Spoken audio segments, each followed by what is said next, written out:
যখন হালকা করে ছোট করে ঘরোয়াভাবে আমরা বেগুনে অনুষ্ঠান করিয়ে তো এই কিছু হাতের নাস্তা বানাইতে হবো এনে আছে তারপর এনে হকডগ বানামু অঙ্কা হকডগ বানাবেলে এনে এই সলিড গোস্ত গিয়ে সিদ্ধ করি লইয়ে তারপর এখানে পেঁয়াজ দিয়ে আদা রসুন দিয়ে বাজি করি তারপর হকডগ বানামু অপেক্ষা থাকি গোস্ত কিনে ছোট ছোট করে হলিয়ে লইছি হকডগ বানামু কইছি যে হকডগ এনে পেঁয়াজ কাঁচামরিচ এখানে বাজি হয়ে গেছে অনেক এনে এখানে দিয়ে দিই হকডগ বানাই পেলাই এনে লবণ লইছি তারপরে যায় দুধের গুঁড় স্বাদ মতো চিনি দিয়ে এনে আবার ইস্ট 1 টেবিল চামচ পরিমাণ আর ইস্ট ডিম করে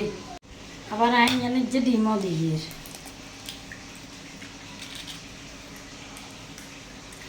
হালকা কুসুম গরম পানি দিয়ে আধা ঘন্টা লাগুলি রেস্টে রাখি দিব আধা ঘন্টা পরে এবার এখানেতে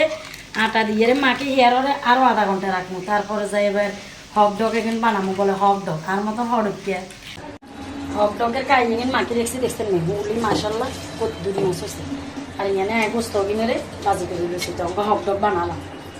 অঙ্গা ওই কি এগুন হকডগ মকডগ এগুন বানামো যে অঙ্গা বাড়িব বড্ডা গারাতা বেলা গিয়ে কোনো গারে শান্তি দিতাম না কি বউ খাইতেও আইসে এগুনের খাইবেলা দিতাম না কি আর কিছু কছে অনুভূতি কছে আপার অনুভূতি